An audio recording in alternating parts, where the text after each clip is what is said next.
जी गुलाम हुसैन साहब, अस्सलाम वालेकुम and welcome to the show. अस्सलाम वालेकुम फवाद खुर्शीद साहब, I wish you all the best. जी आप एक बहुत बिबे इंसान, जबरदस्त एडमिनिस्ट्रेटर और बहुत अच्छे होस्ट और बहुत अच्छे news director. Thank you very और मच सर। जब्बार चौधरी साहब भी मेरी बरादरी के हैं, अल्लाह ताला उनको तमाम प्रोजेक्ट्स में कामयाबी दे। आमीन। जी बहुत शुक्रिया चौधरी साहब। चौधरी साहब, कमिंग बैक, जो आज पहले सवाल करते हैं इंडिया वाला। इंडिया ने आज फिर हमने एक 8वां क्वाडकॉप्टर गिराया है जो इस साल में मुसलसल वो भेज रहा है। ईद के दिनों में आप खुद लाइन ऑफ कंट्रोल में गए, आर्मी चीफ जो हमारे सिपह सलार हैं उनके साथ आप वहाँ पे मौजूद थे, मोरल तो हमारा बहुत हाई है। लेकिन जो भारत की तरफ से जो मुसलसल चीज़ें हो रही हैं, तो ये हम लोग का कब तक सब्र का पैमाना, कब तक हमारा लबरेज नहीं होगा? नहीं, पाकिस्तान तो किसी सूरत में यानी जारहाना पॉलिसी नहीं रखता, जंग को शुरू नहीं करना चाहता, लेकिन हिंदुस्तान ने जंग शुरू की हुई है और खाना जंगी के दहाने पर पहुंचा दिया हिंदुस्तान को। 40 से 60 किलोमीटर एरिया पर चीनी पीपल लिबरेशन आर्मी वहाँ का कब्जा कर चुकी है। और आज इनका लेफ्टिनेंट जनरल का अफसर जो है उनके मेजर जनरल से मुज़ाकरा करने 20 किलोमीटर दूर इन चीन में गया है। और ये उनकी अपनी शिकस्त है और मीडिया पर उन्होंने पाबंदी लगाई है कि आप इसको डिस्कस ना करें। इसी से अंदाज़ा लगाएं कि हिंदुस्तान इस वक्त मोदी जो है उसकी जो यानी पॉलिसियों के नतीजे में कितने बड़े खतरात में गिर चुका है। हिंदुस्तान की यूनिटी इकट्ठी रहनी बड़ा मुश्किल है।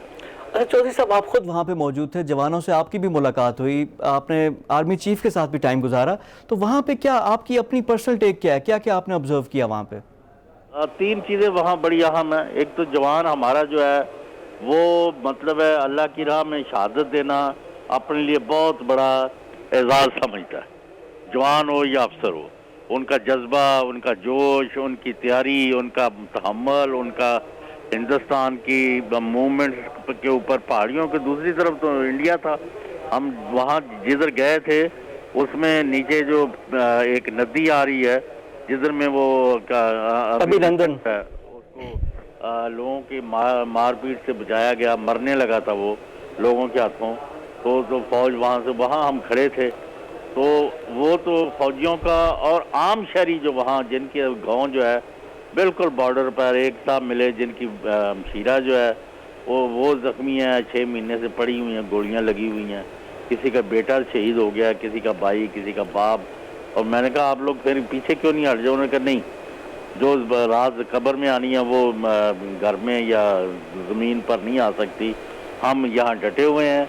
और अगर हम चले जाएं तो वो हमारे जो कश्मीरी हैं उस तरफ जो उनके साथ मुज़ालम हो रहा है उनको क्या मैसेज जाएगा? जी, इस जज्बे को शिकस्त नहीं दी जा सकती। लेकिन अब आ जाते हैं घर की बात करते हैं। चौधरी साहब, वहाँ पे तो हालात ठीक है, हम मुकाबला कर रहे हैं। यहाँ पे अब नैब का आप देख लें, वो कह रहे हैं कि जी अपोजिशन वाले फिर शोर कर रहे हैं कि जी शहबाज शरीफ को क्यों गिरफ्तार कर रहे हैं, और शेख रशीद कह रहे हैं कि जी झाड़ू चढ़ेगा, नैब टार्जन हो गया। तो वहाँ में क्या अंदर की कुछ खबर बताएं कि होना क्या जा रहा है? नहीं, बात यह है कि असल में एक मुल्क में 2 ग्रोह हैं इस वक्त। बिल्कुल ग्रोह लफ्ज़ कह लें, ये 2 मुतहारब कुव्वतें हैं। एक उनका ख्याल है कि अगर इसी तरह लूट मार, डाका जनी, चोरी और मुल्क के खाने के ऊपर अयाशियाँ और मुल्क की तबाही और गरीब तर होता गया तो यहाँ कुछ नहीं बचेगा। दूसरा जो ग्रोह है जो यानी जिसमें हर कोई शामिल हुआ है, वो कहते नहीं, करप्शन ना रही तो सारा कुछ ख़त्म हो जाएगा, लिहाजा किसी को कुछ ना कहा जाए। खा जर्नलिस्ट हो, कोई अदलिया से मुतल्लिक बंदा हो, या सियासतदान हो, या सरकारी मुलाजम जिन्होंने कई सैकड़ों हज़ारों ने बाहर की सिटीजनशिप्स ली हुई हैं और यहाँ वो फैसले करते हैं मुल्क के, उन्होंने खास फैसले करने। हर शोबे में वो कहते हैं कि लूट मार का बाजार चलने दो। जी, ये नहीं चल सकता। नैब को मैं समझता हूँ अगर वो यकतरफा कार्रवाई कर रही है या इंतकामी कार्रवाई कर रही है, जो कि मैं नहीं समझता वो कर रही है, लेकिन अगर कर रही है तो ऐसा करना नहीं चाहिए। और जो चोर डाकू इन हुकूमतों में बैठे हुए हैं उनको भी गर्दन से दबोचना चाहिए। अच्छा, अब चीनी वाली रिपोर्ट आई है लेकिन कोई एक्शन नहीं हो रहा। और देखें, जब अपोजिशन को मौका मिलता है कि सिर्फ अपोजिशन वाले अंदर हो रहे हों, बाकी लोग ना हो रहे हों, तो वो हमेशा यही अपना वो नुक्ता नज़र पेश करते हैं। तो उसका भी कुछ होना चाहिए, हल होना चाहिए। बिल्कुल ठीक फरमा रहे हैं फवाद, आप गलत नहीं कह रहे। और अपोजिशन का ये इल्ज़ाम ठीक है कि अगर चोर डाकू सिर्फ अपोजिशन की सफ़ों में, जो इधर हैं वो सारे मुशर्रफ बा इस्लाम हो गए, या वो नेक पाक हैं या फरिश्ते हैं। یہاں کنہوں نے چینی کی سبسڈی دی ہے؟ کنہوں نے آٹا اور گندم کی چور بازاری کی ہے؟ سندھ میں کیا ہو رہا ہے؟ پنجاب میں کیا ہو رہا ہے؟ کے پی میں کیا ہو رہا ہے؟ ہر کوئی خدا کا خوف کریں. ایک عمران خان کی ایمانداری سے تو نہیں کام چلے گا. نیچے بھی آنا چاہیے. اور آپ نے فرشتوں کی بات کی, ایمانداری کی بات کی, تو چودھری صاحب کل ایک امریکی خاتون نے جو بڑے الزامات لگائے ہیں تو بڑے پرانے, اور اس وقت کے وزیر اعظم پہ, وزیر داخلہ پہ اتنے سنگین اور اس طرح کے الزامات, آپ بھی اس زمانے میں بڑے ایکٹیو بھی تھے, تو کیا ان میں کیا ہے کیا یہ, اور یہ ٹائمنگ کیوں اس کی, ابھی اس موقع پہ کیوں یہ چیز سامنے آئی ہے؟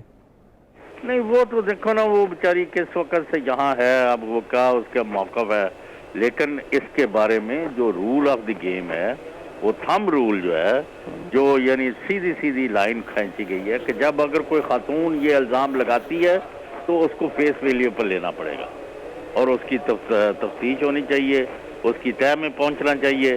تو جو کردار ہیں ان کو بے نقاب کیا جائے, اور جنہوں نے زیادتی کی ہے ان کو انجام تک پہنچایا جائے تاکہ دوسرے لوگ محفوظ رہیں. اچھا چودھری صاحب, یہ تو بالکل مناسب بات کی کہ ٹھیک ہے ہونا چاہیے سب چیزیں. اب آ جاتے ہیں ایک بڑی بات میں آپ سے کرنا چاہ رہا ہوں. پہلے بھی جب پچھلی حکومت تھی تو آپ اور باقی لوگ بڑے ووکل تھے, اس زمانے میں بڑے مشکل حالات بھی تھے, لیکن آپ لوگوں نے ایک بڑا سٹانس لیا ہوا تھا, اور پھر ایک تبدیلی کی بات آپ لوگ بھی کرتے تھے, بڑی امیدیں تھیں. اب 2 سال کے بعد اب کیا وہ امیدیں پوری نہیں ہوئی, تو پھر ہم کریں کیا, ہمارا سسٹم, ہمارا مستقبل ہے کیا, اور کیا ابھی مزید ہمیں بہتر کرنے کی ضرورت ہے, کیا کرنا چاہیے تاکہ چیزیں بہتر ہوں؟ نہیں, ایک تو ہے کہ قانون کے نظر میں سب برابر ہوں, خواہ وہ جج ہے, جرنیل ہے, جرنلسٹ ہے, عام جنرل پبلک ہے, کوئی ہو. جی میں کہاں سے کما رہا ہوں, کہاں سے کھا رہا ہوں, مجھے ہر وقت تیار رہنا چاہیے میں بتاؤں, اور نہیں بتا سکتا تو اپنا رگڑا ہونا چاہیے. نمبر 2, عام غریب آدمی جو ہے اس کی یہ بہتری آنی چاہیے. نمبر 3, یہ جو ملک میں مارا ماری کا ماحول بنا ہوا ہے, بے یقینی کا, اس کو ختم کرنا ہے.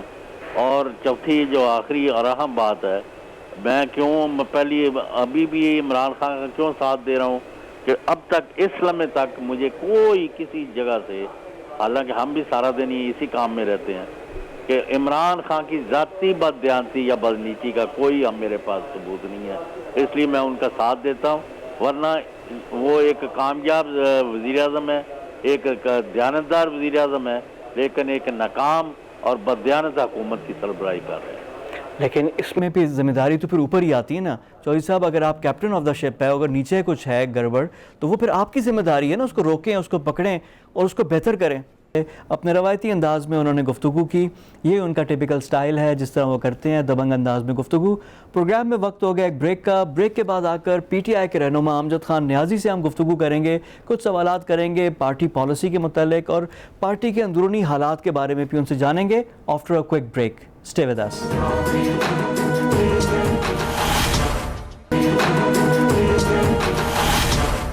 بریک کے بعد پروگرام میں دوبارہ خوش آمدید. اب ہمیں جوائن کر رہے ہیں امجد خان نیازی صاحب, پاکستان تحریک انصاف کے ممبر ہیں, نیشنل اسمبلی کے ایم این اے ہیں, اور یہ ایم این اے ہیں میاں والی سے. عمران خان کے ساتھ والا حلقہ ان کا ہے. عمران خان کے ساتھ پہلے بھی میاں والی سے الیکشن لڑا تھا, اب ایک دفعہ پھر عمران خان پرائم منسٹر ہیں. نیازی صاحب ظاہری بات ہے کلوز ہیں, الیکشن کے دنوں میں زیادہ کلوز ہوتے ہیں. ابھی صورتحال ان سے جانیں گے کہ گورنمنٹ کے جو غلام گردشیں ہیں وہاں پہ کیا ہو رہا ہے, کیا باتیں ہو رہی ہیں, گورنمنٹ کی کیا اسٹریٹجی ہے, کیا حکمت عملی ہے. نیازی صاحب سے کچھ ان کی اپنی بات بھی کریں گے, کچھ میاں والی کی بھی بات کریں گے کہ 2 سال میں میاں والی میں کیا تبدیلی آئی ہے, وہاں کے عوام کس حد تک خوش ہیں, کیونکہ پرائم منسٹر کی ذاتی کانسٹیٹوئنسی ان کے ساتھ ہی ہے, ان کا شہر ہے, اس پہ بھی گفتگو ہوگی. امجد نیازی صاحب السلام علیکم and welcome to the show. Thank you very much بھائی جی, آپ کا شکریہ. نیازی صاحب, کورونا پہ جو بے احتیاطی کی ہے اس کے نتائج کے لیے ہم تیار ہیں, اور حکومت کا اس میں کتنا رول اہم تھا؟ جی پہلی بات تو یہ ہے کہ جیسا کہ آپ جانتے ہیں کہ کورونا کے حوالے سے خاص طور پہ جو پہلے لاک ڈاؤن میں گیا, جیسے کہ پرائم منسٹر عمران خان صاحب نے کہا تھا کہ اشرافیہ نے اس ملک کو بند کیا. اس میں کوئی شک نہیں ہے کہ آپ بغیر ڈیٹا کے جو ہے کچھ لوگوں نے اس کے اوپر گئے, چونکہ ہم وفاق نے صوبوں کی بات مانی بھی صحیح, اور ایک ملک جو ہے وہ لاک ڈاؤن کی طرف گیا. اور پھر دیکھیں کہ پاکستان ایک ایسا ملک ہے جہاں آپ کے لوگ غربت کی نیچے کے لکیر میں ایک جو ہے وہ بڑی تعداد ہے, یعنی کہ آپ کے تقریباً 80% لوگ جو ہیں وہ بہت मिडिल क्लास हैं, लोअर मिडिल क्लास हैं और मिडिल क्लास से भी नीचे की रेशो रखते हैं। तो कोई 2 वक्त का खाना खाता है, कोई 1 वक्त का खाना खाता है, और ऐसा भी तबका है जिसके पास 1 वक्त का खाना भी नहीं होता। अच्छा न्याजी बहुत साहब, कम लोग हैं ये जो 3 आर्गुमेंट वक्त का है खाने जो खाने प्राइम वाले। मिनिस्टर ने भी ये दिया, बड़ा डिटेल में आकर वो करते हैं, लेकिन हमने बेहतियाती कर दी।